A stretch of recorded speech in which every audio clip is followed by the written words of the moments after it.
On this week's show, Wonder Woman turns 750. We take a look at the best of 2000 AD, and we plan for the robot apocalypse, because it's happening. It's all happening this week on Previews World Weekly.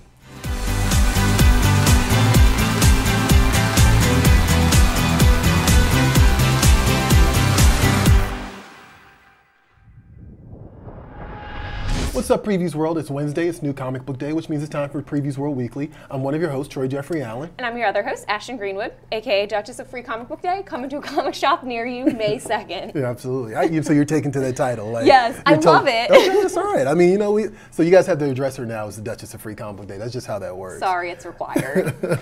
So the primary reason for this show, you know, is I saw you the other day, you posted online, we're going to talk about nerd nonsense. And we talk about nerd nonsense, but I mean, like, the primary reason for the show really is to just kind of like get you guys excited about what's coming out this week.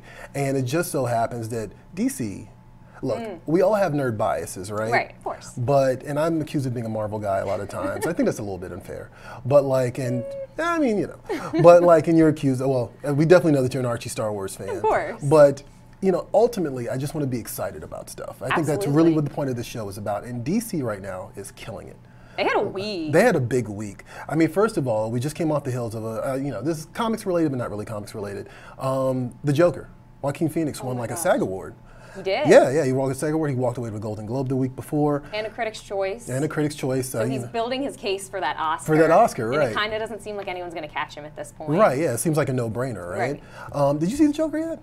I didn't. You gotta see it. I mean, like, it's not a must, but. No, I feel like it's a must. I love like award show movies, so I want to see it anyway just to be informed ahead of the Oscars. But my cousin saw it 4 times in the theater. She was raving about it. Oh, God. So I feel like I have to see it. Because it's a little dark, is she? Just a little bit. I mean, look, it surprised me. It genuinely surprised me.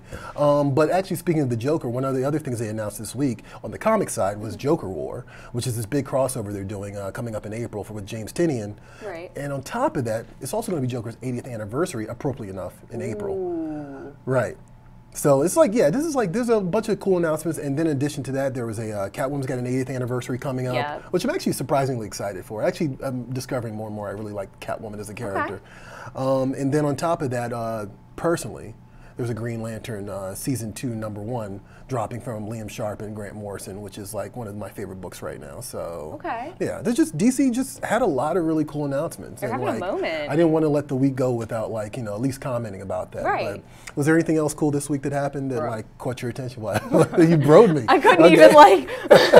You're like, anything cool happened? I was like, yes, Baby Jabba happened. Baby Jabba. Okay, so what is Baby Jabba? So, it was designed, it's like a piece of fan art from Leonardo Vitti, who basically designed like what Jabba would look like as a baby, as the counterpart to Baby Yoda. He kind of looks like a big old chubby worm drooling. And Fair enough, yeah. I've seen the picture, yeah, he definitely does. It's cute, but it's also a little weird, and Lance is one of our other coworkers, he sits on the other side of the cube from us, pointed out, they already did like a baby hut thing in the Clone Wars they series. did, yeah, that's right. They did the animated movie. Yeah, I remember seeing that, right, yeah. Or, the movie, yes, in the series. But well, yeah, it's in the series too, I think. Yeah, right. But I'm excited about it. I love it. You know, I feel like I discredit my Star Wars like fandom a bit because I have a tendency towards the cuter aspects. Like, I like the Ewoks, and everyone's like, the Ewoks are crap.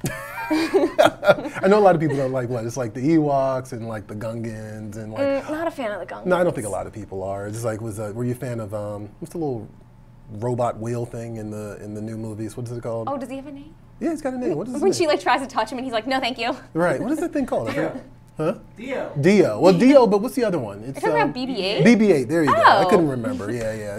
Does that meet your cute quotient for Star Wars? so. Yeah. Okay. I mean, they put it in there for a reason because they know that, like, I mean, I know a lot of people don't like Ewoks, right? But I thought they were cool. Right. Yeah. So I get it. Like, you know, it's Star Wars. I get it. But there's cute elements on top of everything else. So I just finished saying, hey, DC had a great week, right? And I'm not a Marvel shill, but I'm about to shill for Marvel right now. So, all right, here's what's at comic shops, and spoiler alert, 2 of my picks are Marvel books. Let's take it away.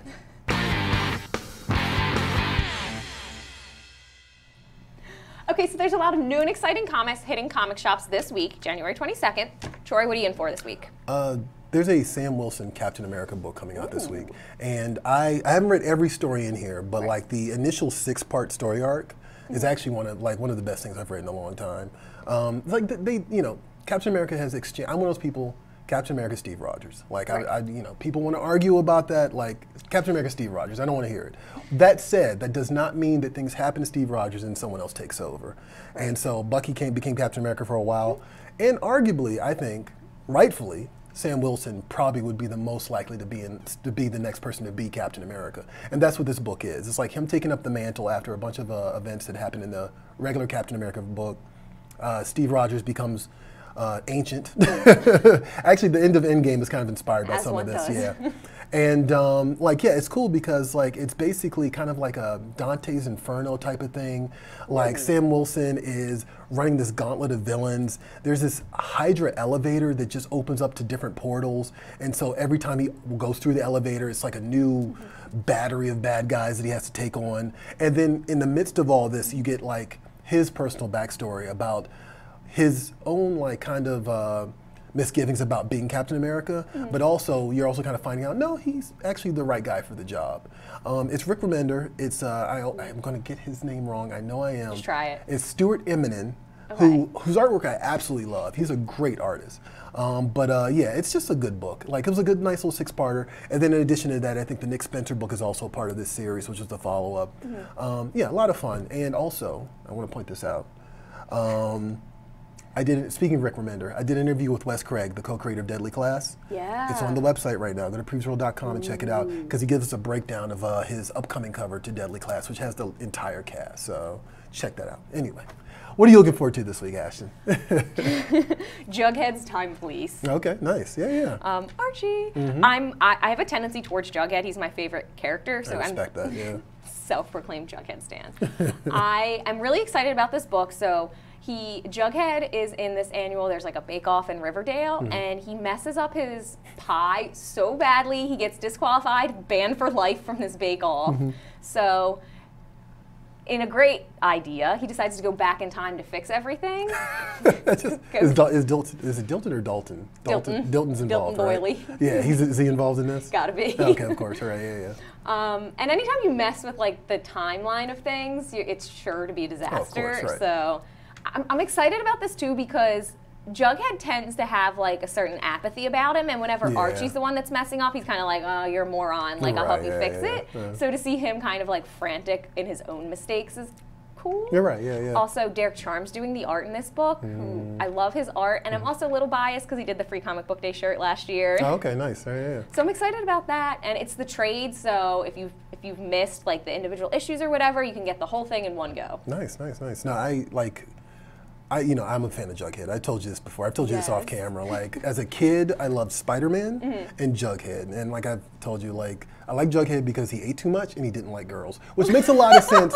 It makes a lot of sense when you're like 9 years old. Yeah. Like that's everything. That's relatable, right? But I think, wasn't the Time Police book was like an older book, I think, that they brought back. Yeah. And like, so this is like them redoing it. I also love the fact that it's like, I'm talking about Dante's Inferno and an elevator to hell, and you're like, yeah, there's a pie eating contest. And, Sorry. But no, it's great, because I mean, that's like, it gives you the range of comic books, right? Like, I mean, like you get a lot of different stuff. Another one that I'm looking forward to this week actually is Mark Waid's Invisible Woman trade paperback. So Mark Waid, of course, he did Princess Leia. He's done a lot of stuff. I mean, he's done a lot of classics. But in terms of like referencing this, he did Princess Leia, and he also did the Black Widow series. And so now he's doing an Invisible Woman book that is like a solo title for her only. And it's cool because she's a spy. Like, she basically apparently went on an old mission for S.H.I.E.L.D., and now that old mission is coming back to bite her in the you-know-what. Right. And so, yeah, it's a cool concept. It makes a lot of sense an Invisible Woman would be a spy for S.H.I.E.L.D. Like, you know, apparently there's a guest appearance by a Black Widow in the book itself, and they have to team up and have, like, you know, a buddy cop dynamic that they go through or whatnot. Yeah, it just, like, as a concept, I just thought it was really cool. So I'm going to pick that up. I was trade waiting. I was being a dirty trade waiter about it. But so You're allowed to. You know, look, there's a lot of comics come out. I get it. So, yeah, definitely something to check out. Invisible Woman, trade paperback, available now. Big ticket items. Yes. There's a lot of cool stuff coming out this week. Like, we didn't pick it this week because there were certain things that we wanted to focus on, but what is like a major item this week that people should like pick up? Definitely Wonder Woman 750. That's a big one. Yeah. So landmark issue for her. It's a 696. Almost got that backwards. 96 page, like blowout. You know, DC loves those. Yeah, you know, spectaculars, right? Yeah. Right. They did it for Superman. They did it for Batman. So it's a celebration of the Amazon princess, and it kind of compiles a bunch of longtime creators and new voices and probably fans of hers, and so hits a couple different stories. The lead finishes her arc from the Year of the Villain tale. Okay, yeah. And what's also cool about this book is it establishes the new timeline for DC. Right. So they're going back and kind of, I don't want to say retconning, but similar to that. It's a retcon. Okay, yeah, and it's creating kind of their new baseline for storytelling and their kind of Bible moving forward, and that places Wonder Woman as the first DC superhero. Right, yeah. Actually, we did a things to look forward to in 2020, and DC has this, what people are dubbing 5G. DC's not dubbing that, but people are dubbing it 5G. And like, yeah, the rumor early on, I don't know if they've actually said this, but Wonder Woman is, like you said, the first superhero. Like she comes before Superman on Batman, all that stuff, which technically makes sense because she's in continuity the oldest character, I would imagine. So like, yeah. I actually skipped your other pick this week. I'm sorry, I apologize. What other book were you looking forward to besides Wonder Woman? Aster and the Accidental Magic. It's actually a graphic novel, but it was a sampler back for Free Comic Book Day from Random House Children's Book, and it's really cute. I like it. So it's about this little girl that basically, her family moves to kind of like the middle of nowhere, and she's walking around in the woods, and she kind of, stumbles upon this mysterious old lady that grants her like magic powers? Magic question mark? Yeah, I think. And so she turns out to be a trickster, and she grants Aster 3 wishes, which anyone who knows anything about genies knows that's that's a mess. Always go for 3 more wishes. Right. So she wishes to be able to talk to dogs, but then she ends up only being able to speak in dog. And okay, all right. Okay, cool. I'm sure it will come off the rails. But it's a great kids book. It's got really cute art. I think it's a good jumping on point for people that want to, like, if you're younger and you want to get into comics, this is a good starting place. Okay, no, good. Again, the range of comic books. Look at that. I love that. Something else, actually, another big ticket item that you look forward to this week. Guardians of the Galaxy #1. It's Al Ewing, who's like he's a fan favorite writer. Like, he did a series called Ultimates that people won't shut up about. And I say that only because everybody keeps telling me to read it, and I have not read it yet. I apologize because it looks really cool. But this is a Guardians of the Galaxy follow-up to the Donny Cates book that just wrapped up like about a few months ago.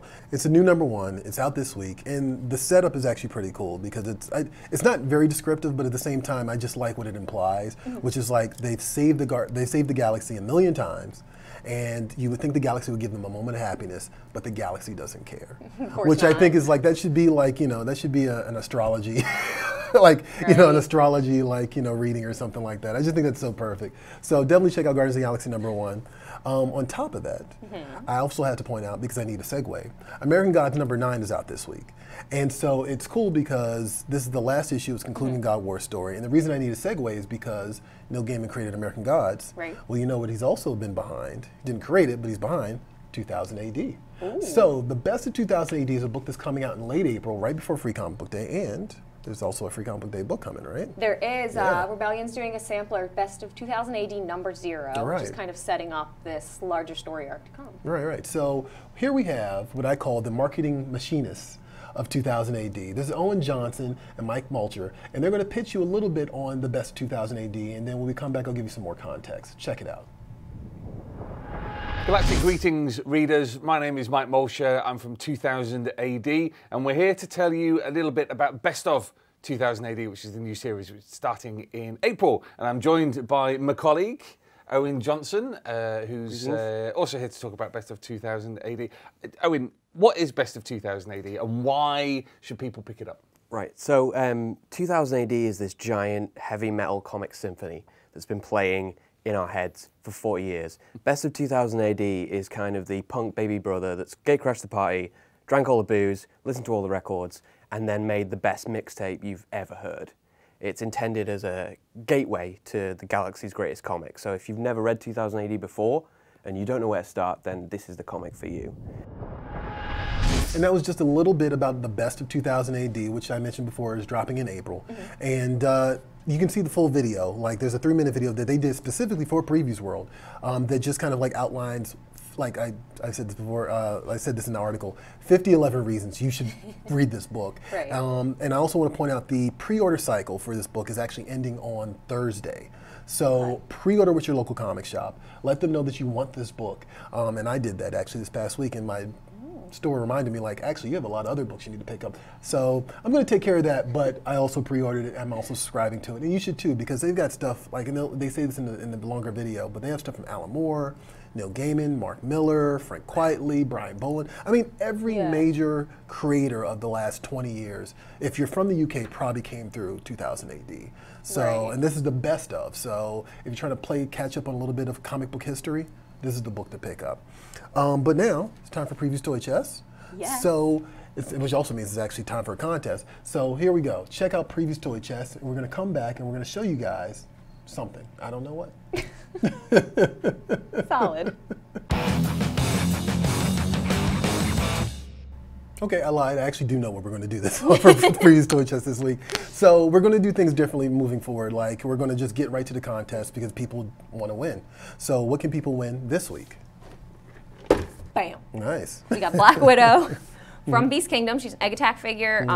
She's really cute. I really like their Egg Attack figures because I like how dynamic and vibrant their faces are. Yeah. But she comes with 22 points of articulation. She's got different accessories, interchangeable hands and another head and all of that good stuff. So to win Black Widow, answer the question, what red is in your ledger? Comment below wherever you're watching, Facebook or YouTube, and we'll be accepting answers until next Tuesday, and we'll be picking our winner at random from all of those answers, and that is how you will win Black Widow. Yeah, there you go. And, like, you know, be careful what you tell us. Like, don't do anything that's going to be punishable by law, okay? Right. Also, I want to point out, this is actually a Previews exclusive. Oh, so I don't think there's a sticker. Normally there's a sticker on these, but this one doesn't have it. So, did you catch it? Did you see there was a first look for Black Widow? Did you get a chance to watch it? Like, it dropped like last week. No, and you know what's funny is you said, Ashton, watch it before the show, and I said, I'll do that for you, Troy. I mean, you know, look, there's a lot of things happening this week. I mean, like, that's just the nature of it. I mean, that's actually good for the show, so it's quite all right. So, new segment alert. Oh, I'm excited. Yeah, right. So we've got evil robots on our mind, and we took to the internet to ask you a few questions. So check this out. Our new segment, We've Got Issues. I disagree. So we asked you online, what evil automaton from comic books is certain to defeat us in the war against the machines? We got a lot of great responses from you guys. Rob Mead said, call me Kenneth Will, death to the fleshy ones. Nice. A little 2000 AD shout out. Right? Very in theme with this show. Robert McGann said, robocall algorithm filling all the inboxes and stopping human communications. I think that's so accurate. Makes me nervous. Right. Ra Iscariot said, if the multiverse theory holds true, then robots and machines have already taken over on at least one alternate version of Earth. Once accomplished, it would be sufficient to say they could then travel the multiverse if they wished to do so and eliminate as much organic life as possible. Again. Just knee deep in nerd there. I love Right. it. That was great. Really thought that one through. Really thought it through. All right, from Bronson Gagnon, Father and Bloodfather from Ryan, Fallen World. And then Andrew J.S. Gelb said, one day all flesh bags will bow down to Aaron Stack, the machine man. I love that. Shout out to the Next Wave reference, too. That's amazing. And we also did a poll, right? We did. So we gave you guys some choices, and we said, worst possible scenario, what evil robot is justified and destined to destroy us? I'm a little iffy on the justified part, but we're going to keep it pushing. Brainiac won that poll with 30% of the vote. Ultron was a close second, 26%. Okay. All right. Okay, Brainiac. Also, shout out to the guy at the bottom who said my microwave. Honorable mention. So, all right, what spurred this on, right? There was a Guardian article. Like, first of all, I just want to say, Ashton and I sit across from each other. Yeah. There was a Guardian article last week about scientists using frog stem cells to basically create living robots. Which, like, when you really get into the nitty-gritty of it, when you start reading this article, is absolutely terrifying. And, like, I'm just going to read a little passage here, because it says, one of the most successful creations has two stumpy legs that propel it along on its chest. Another has a hole in the middle that researchers turned into a pouch so it could shimmy around with miniature payloads. Terrifying.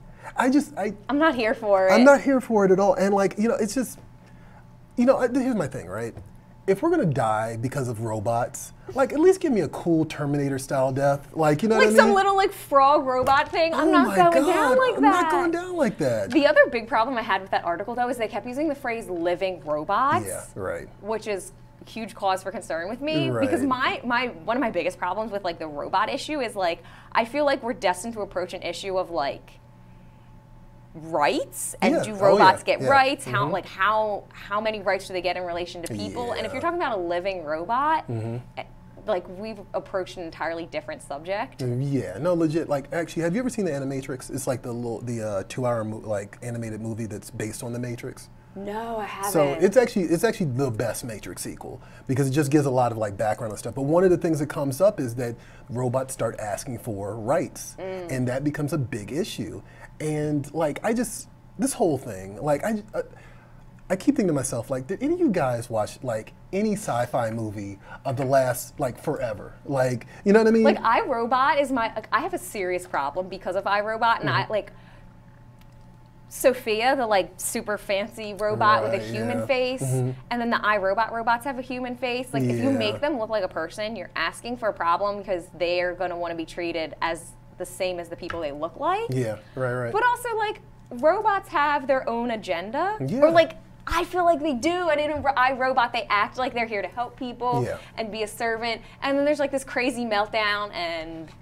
Like Will Smith saw it coming, and they were all like, "Bro, you're crazy." And Will Smith was like, "No, you don't understand." You don't understand. See, Will Smith knew, guys. Now, this whole thing, I've gotten in trouble for saying this before, but I'm so disappointed in nerds. Like, when it comes to stuff like this, I don't care. It doesn't even have to be robot science fiction, like Jurassic Park.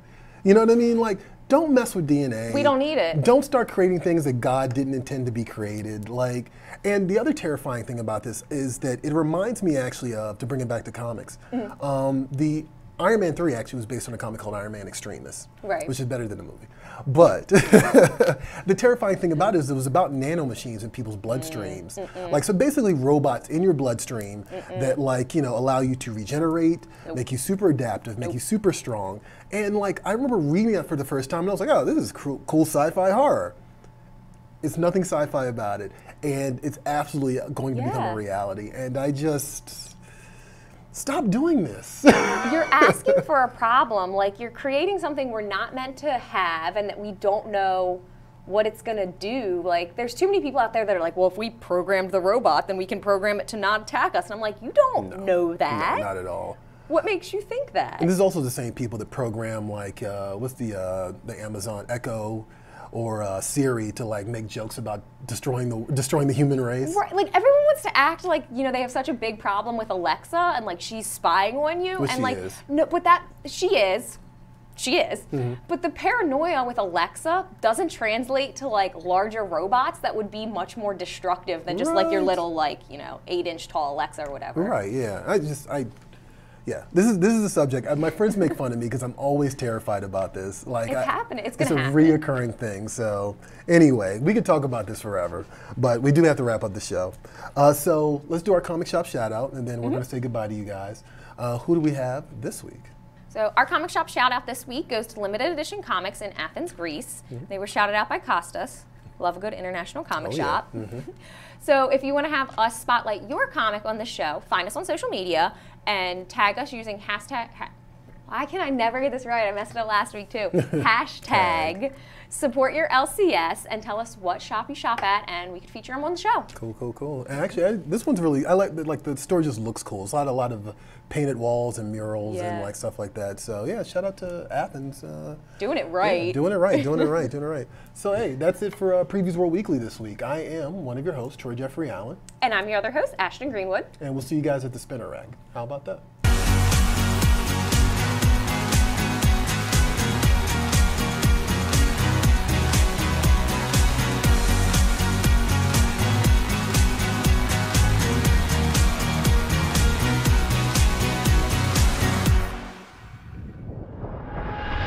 Watching Previews World Weekly. If you like the show, make sure to hit that subscribe button so you don't miss out on any future episodes.